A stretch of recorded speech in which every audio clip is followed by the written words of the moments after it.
Okay, Leo, we have a 10th and a fourth house axis And that maybe we just to are. clarify for Oh, people who are oh, tuning in and sure.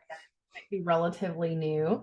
Um, Now, when you're doing this, um, what's the word I'm looking for? All signs, and you're going through the different signs. Um, is this intended for like Leo sun sign, Leo moon sign, Leo ascendants only? Like, who should be paying attention to this? Oh, okay. So if you do not know your ascendant sign, um, I would say that you can still get a lot out of applying, say, Leo to your sun or Leo to your moon sign, but more of a direct correlation if you do know your ascendant sign will be applied because of the way the whole sign system is then laid out like a clock. And then that's why I'm speaking specifically to certain houses that these lunation cycles are on an axis of, because when there is a full moon, it means that there is an opposition between the sun and the moon. They are directly across from each other. The moon is receiving the full light of the sun um, on the 10th and 4th axis for Leo. So again, archetypally, elements that could be in your surroundings or images or dreams or thoughts that the things that we're talking about you may be seeing or things that you may be hearing on the radio um, or things that are happening to other people as well that you may be witnessing to, because even the planets, the way that they are talked about in ancient texts, is that these planets are playing witness to this particular area of your chart. So I hope that helps clarify.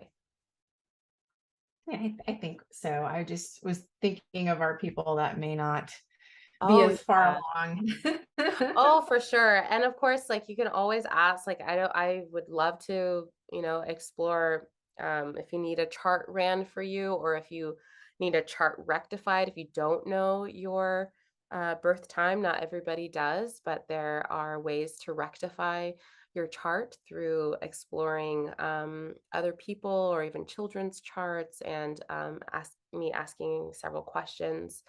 It is an art form and it's definitely in my wheelhouse. But again, if you just know your sun sign, you can play back or jump ahead to your specific sign that you have a relation to. But if you are a Leo rising or any of the rising signs that you play, it will be more intimate to circumstances. Um, so yes, thank you for thank you for the reminder to include and I also wanted to bring up as well, Tabitha, that you mentioned that the things that we're mentioning, you don't physically have to have them. You can Mhm. just invoke or call in the spirit of, or have an image of, and have an awareness of what um, the elements that say a Mhm. crystal has to bring in when you do a protection chant or meditation. Is Well, that correct? what happens is the energy of whatever it is comes through in the image. So you know how sometimes like you look at pictures of people or even like at old pictures of yourself and you look at the picture and you're like, wow, I really wasn't happy at that time in life, or oh my gosh, I was so joyous on that occasion. Yeah. um so we all have different, spiritual abilities to different degrees, and actually you can grow those abilities, the more that you use them, the more that they turn on and tune in. But that being said, we have different abilities. So, whereas I kind of feel things and know things, someone else might see things and, kind of hear things, or there's just so many different ways to receive information. And there was someone that I used to know in a kind of like spiritual, metaphysical, like women's networking group. She was a photographer, and when she photographed plants, she could actually like see the energy coming off of them. Now, I don't have that gift or ability, but I do, like, I can look at a picture, of two crystals and feel which one I resonate with more, or I can look at a picture of an animal and get a sense whether they're like happy or unhappy. So, energy comes through in photographs. So if you can find a high quality photograph of a crystal that you don't have handy, or of a flower that's maybe not accessible in your area, those high quality pictures, if you have a good printer, are things that you can work with to access that energy. Oh, I love that. Yeah, this is not to make anyone feel like they have to go out and like buy a bunch of things as well. Some of us Mhm. may have a few things on hand, and it's like I don't have um the golden, is it the golden sheen obsidian that I was really drawn to? Mhm. Yeah, I don't have that, but that's like on a bucket list item of things that if I come across, that is going in my bag. It's coming with If me. I haven't pulled any cards from this deck yet, but I have this tiny little crystal deck. Like, even if you had a deck that had pictures of crystals in it, you could put this on your desk or your nightstand or your mirror in your bathroom, like wherever it is that you can, connect to the image and really, connect to that energy. Yes, I love And if that. you're used to working with something, and it can be anything, like let's say you frequently like use sage, or typically work with turquoise, and you're in a situation, let's say you're traveling, you're in a hotel, you don't have access to it. If you can tap into that feeling, you're familiar with it, you've worked with it long enough to know its qualities and what it feels like, and the energy, again, the energy of that, you can tap into the spirit, of turquoise or the spirit of sage, and just work with it in a very etheric way, calling in that energy of sage to cleanse, whether it's your body or the space or the room. You don't have to have the physical in hand all the time. Ah, yes, yes. And for Leo, you're ruled by the sun. So the sun is in your fourth house for this lunation cycle. And so we have 10th and fourth house. So 10th and fourth house are polarities naturally because we have your public image and we have your private life. So our elements of your private life blocking out your public image. So the face of the moon is getting blocked out.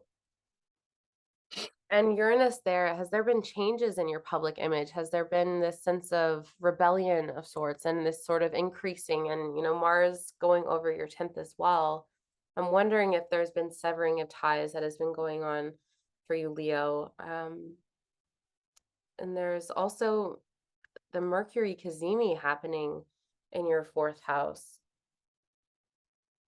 Has there been is there an announcement, or is there going to be private time for you to write and to contemplate and download, which is really exciting to think about. Is there anything coming up for you, Tabitha, with I'm not with really that getting connection? a lot on this one. Just now, when you mentioned writing, again, fluorite would be a great crystal for that. Fluorite in any color, to either meditate with it or hold it while you're writing, just to help, that information to come through or to get it down on the paper. But the only thing that came up when you started talking was, we talked about severing ties with people, perhaps would be, and you can just search online, search on YouTube, cord cutting meditation. Um, Mhm. to, if you've severed ties with someone, to just make sure that you're clearing those cords of energy. Actually, Denise Lynn has a great book too, Energy Strands, and there are techniques within the book also on how to like clear and sever cords and ties between people, because people's energy can continue to pull on you even after you've severed the relationship if there's a cord attached to an energetic cord. So when I say a cord, I mean like a line of energy between that person and you. And that cord can still be in place even after you've said like I'm done with this person. Yeah. And I used to do intuition coaching with people, so just kind of teaching people how to clear their chakras and you know, just how to enhance their intuition and that type of thing. And without fail, every time, and I've warned people ahead of time, I said, you know, I feel like this person is courting into you, or if you feel like someone is courted into you, you know, here are things you can do to sever that cord.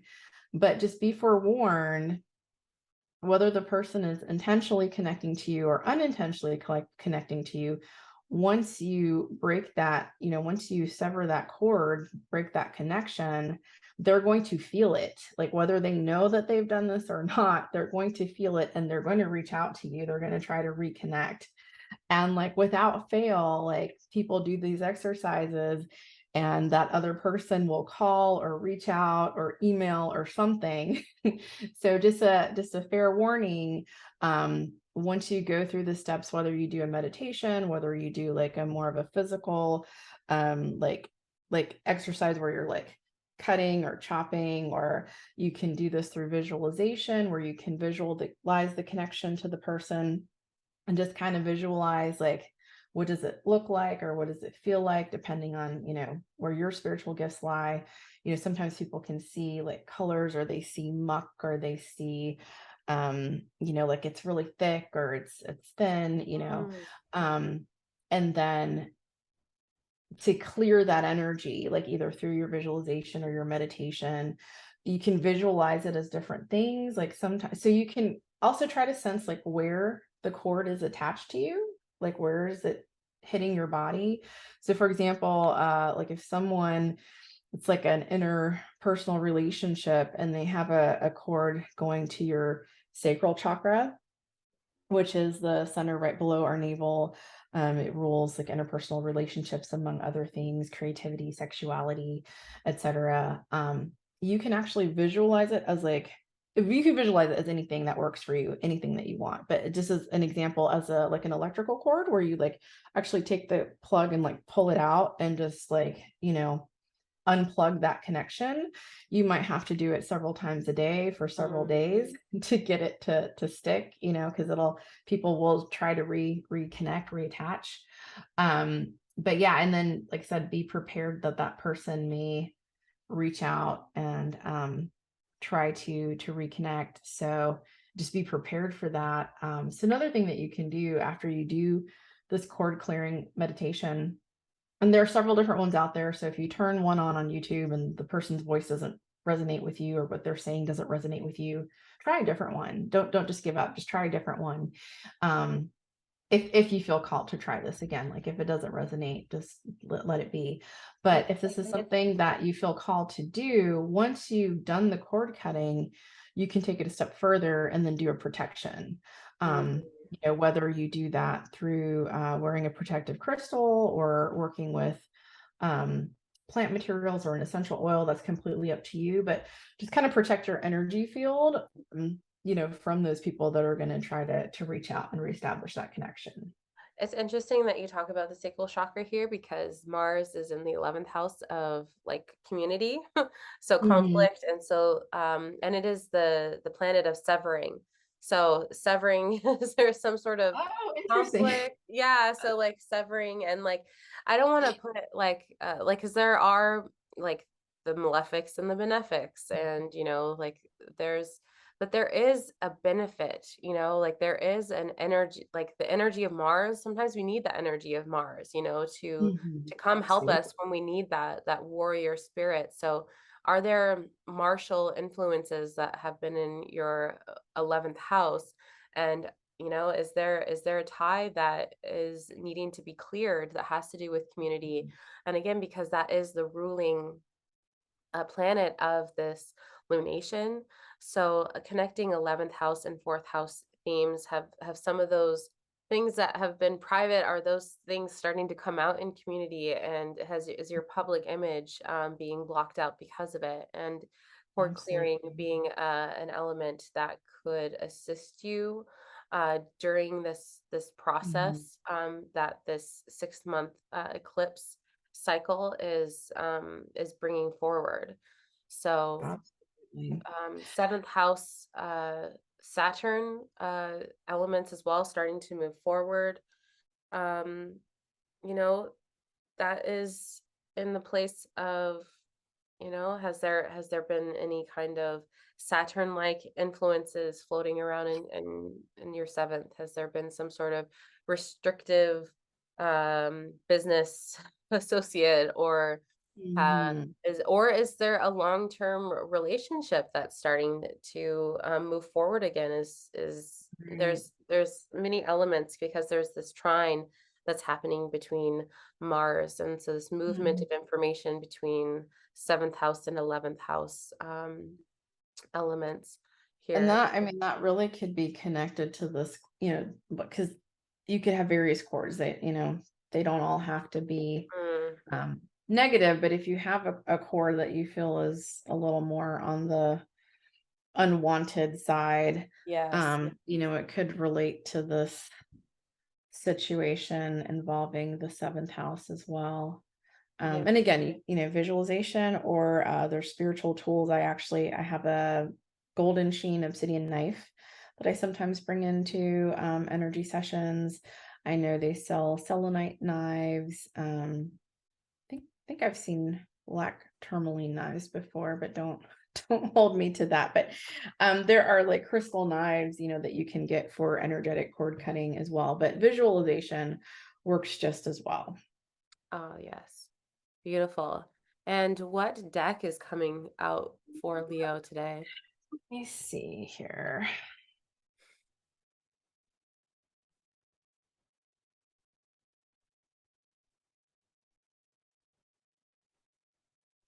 I'm gonna use the Earth Magic deck again.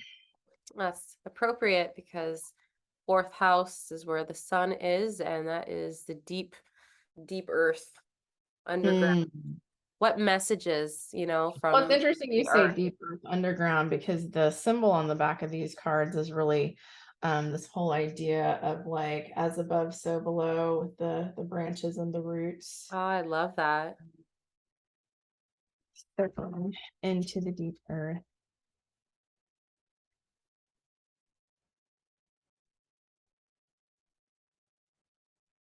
Oh, we have love and compassion. This card actually has the colors of the heart chakra, green and pink. Well, it's appropriate for Leo, ruling the heart space. Mhm. It is, it is. And I think, important message for Leo is not just to have compassion for others, but compassion for the self. Absolutely. Love, compassion, and forgiveness of the self as well. Like maybe you Yes. are in a relationship that for whatever reason, like you want to sever ties, um, to really give yourself like that grace and compassion that it's okay to let go of even relationships that no longer serve. Because it's hard for Leo, because I'm a Leo sun, because we're very loyal. And it's like we feel guilty, or at least I have in the past felt guilty about like I have like a strong sense of like loyalty and like a strong sense of duty. And I know like in particular in work situations I've stuck around in companies and in jobs for longer than I should have, because I like there's a sense of like I can't let them down, or like Yes. I feel bad, but it's like you have to also really like turn that love and compassion and grace towards yourself. Like you can't I heard an interesting saying the other day. I wish I could remember where I heard it, but it was like you can't set yourself on fire to keep the village warm. So like in other words, like don't like you can't do something like at adverse like cost to yourself. Yes. Does that make sense? Like I just thought that Oh, was like the neatest little saying. I was like, oh my gosh, I love this. I don't know why I love the saying, but I just thought it was like a really cool way to express this idea of like, not sacrificing yourself, you know, because it's like that whole idea of like filling your cup, but like it's just a really dramatic example of like what can go wrong when you are like only putting others first and like not thinking of yourself at all. yes. I know exactly what you're talking about because I'm just thinking about like fixed signs. Like Leo is a fixed sign. Like when you have a fixed sign on the ascendant, that means that the angles, the 10th, the 4th, and the 7th, are also of the same modality, meaning that they are also all fixed signs. So this eclipse and these lunar nodes are in a fixed sign, and there's Uranus there, which is change. So signs that are used to being solid and that sense of duty and loyalty and keeping things and sustaining things because it's about sustaining the light. Leo is about sustaining and that kingly energy of sustaining things and holding the light out for others.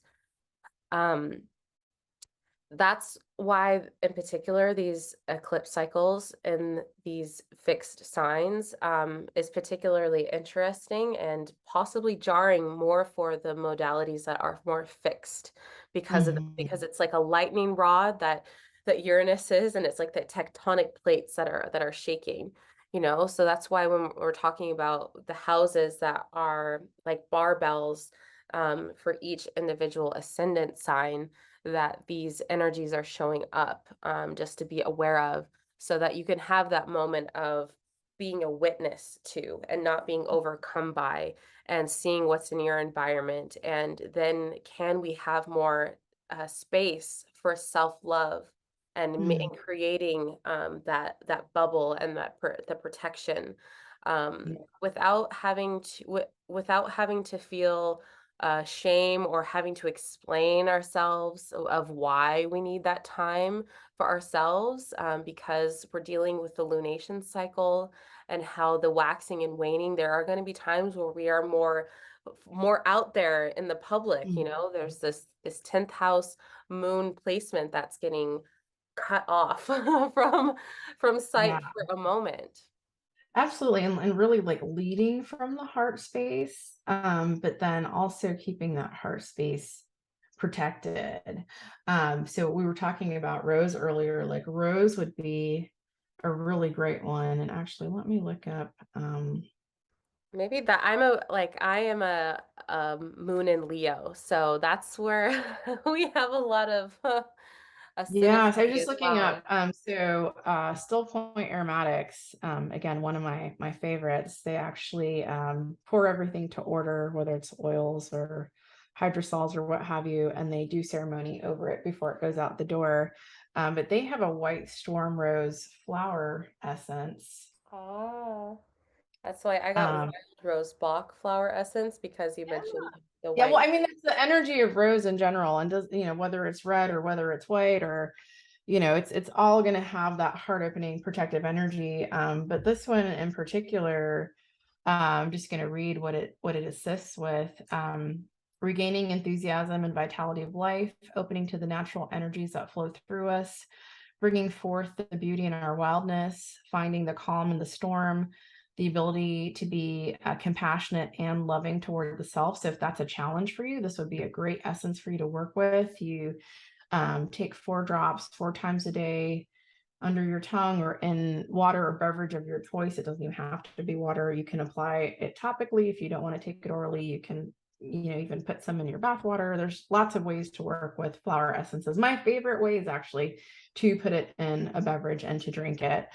Um, Also good for fostering appreciation for all that is in life, ability to flourish and grow despite all conditions, connection to the purity and innocence of the spirit, and ability to, in quotes, weather any storm. Because this rose in particular is the storm rose, so it's not just like your average everyday garden rose.